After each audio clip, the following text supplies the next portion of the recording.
I am in conversation with very illustrious members of the Indian diaspora, those who have come in from East Africa, members from Congo, members from Uganda as well. And let's try and understand from them what does it mean for them to be a member of the very vibrant, growing, prosperous diaspora community, and what does it mean to be a diaspora member from Africa, where India is significant, it's growing, and it's making its presence felt. Thank you so much, gentlemen, for taking out the time and speaking to me on NDTV World. Let me start with you, sir. You come from Congo in terms of the significance of the country, in terms of the significance of the Indian diaspora in Congo. Yes, Congo, it's like my friend Kamleshwar mentioned, is the second biggest country in Africa. As far as natural resources are concerned, it is the richest country in natural resources in the world.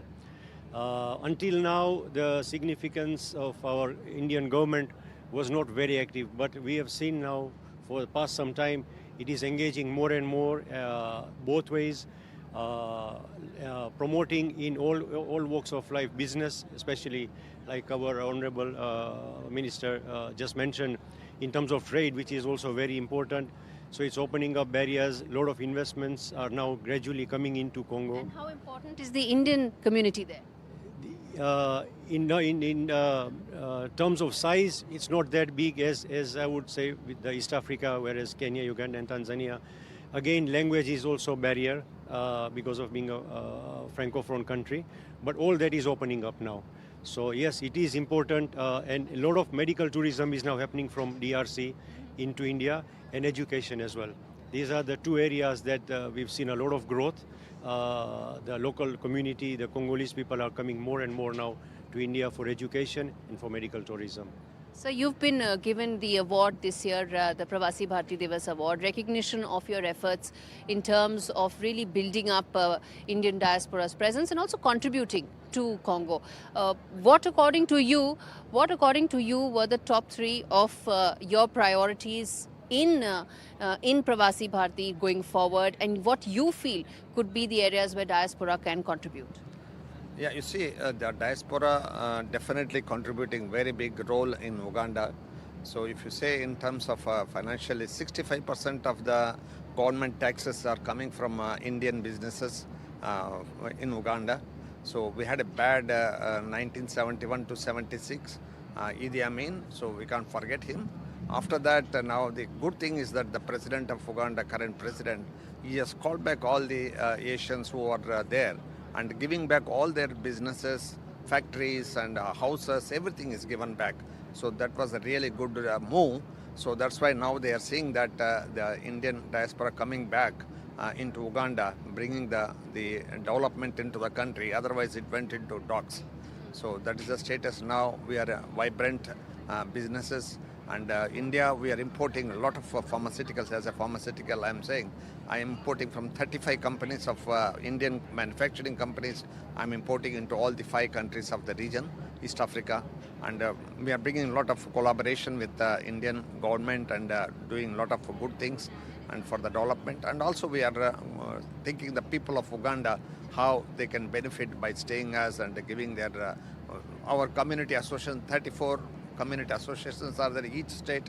Everyone is doing some kind of a CSR for the development of the people. That's actually wonderful. We have 2 people from Congo and 2 people from Uganda. And in fact, let me close that Uganda loop, which is that, in terms of the contribution of the Indian community, Indian businesses to the economy is actually very significant, far more than what they are in physical numbers. What do you think is the reason? What do you think is the X factor because of which Indian community is doing so well?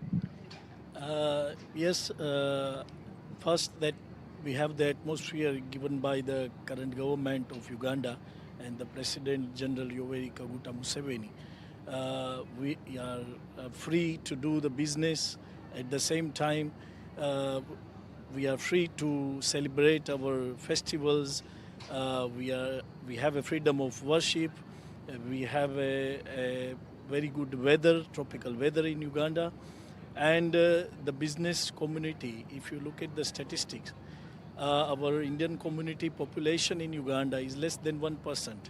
but we contribute 65% of the total tax revenue of the country.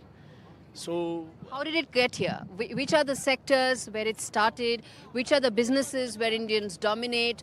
And which are the kind of policy measures that really opened up the routes for India to become so significant in Uganda? yes, our business houses are in the real estate, in the banking sector, in the education, hospitalities, and the government always welcome the Indian community with the investments because you have seen in the current G20, the Africa got the permanent recognition because of India's initiative. And goodwill that it created for you. Yes, so Africa, they are always closer to India and Indians' investment into East Africa.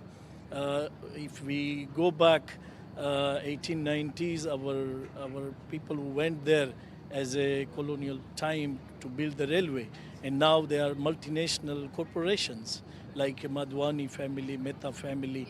The richest man of the East Africa is Dr. Sudhir Ruparelia. After the Amin's explosion, he went back to Uganda in 1986 with the $25,000, and today he runs the biggest. He has created an empire. Before I come to Shuklaji, I want to ask you the medal that you are wearing, if you can tell us, is this given by the Uganda government or if there's something else to it? Oh yes, this is a Diamond Jubilee Award. Recently on the 9th October, it was our Independence Day of Uganda, and I have been awarded by the President, General Yoweri Kaguta Museveni, the highest civilian recognition. Oh, wonderful. And I think that's testimony to how Indian community has been there in that country. Sir, let me then ask you about, we spoke about the civilizational and cultural connects, but I want to ask from you, as someone who works closely in that area, how important it is to further build on these cultural connects, to further build on these civilizational roots, to strengthen it further, to ensure that the connect becomes more going forward.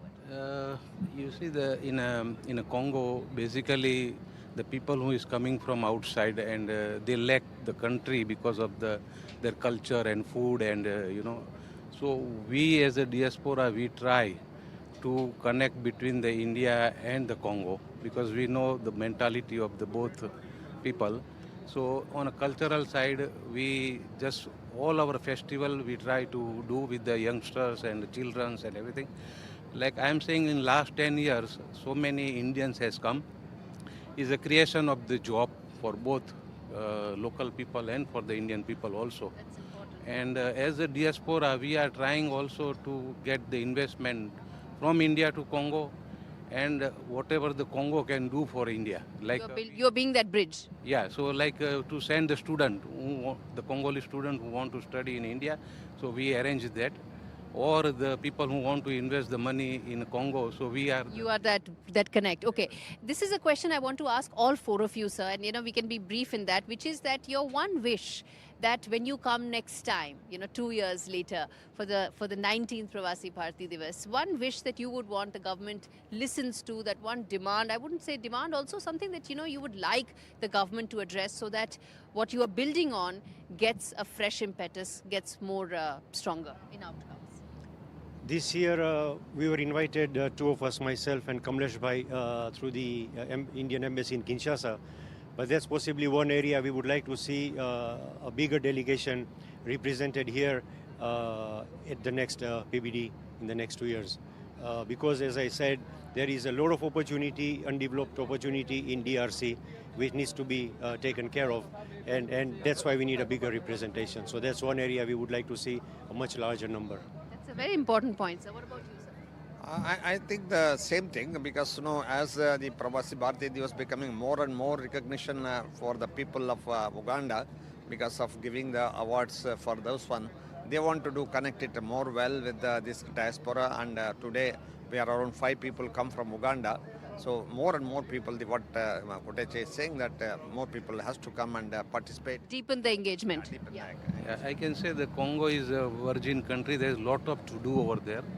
So if the Indian government can bring so many projects over there, which is electricity, hydro, railway, so many possibilities there. And same time we have the people who is in the mining over there can do the something here. Like Odisha Chief Minister said that there is a lot of opportunity here. So we can. That could be the perfect connect. What about you, sir? My wish is like in this 18th Pravasi Bharatiya, we got opportunity to explore our heritage site like Konark Temple and all. We used to see in G20 the theme, the wheel of Konark, but we have seen physically. So that excitement, we will explore more our, as the Honorable Minister mentioned about Dholavira. And I was there last week. So we will explore more our heritage and we are happy. So there you had it, everything from heritage to culture to economy to business to building and creating bridges that could ensure that the Indian diaspora, which is strong, vibrant, prosperous, continues to contribute much more to India going forward.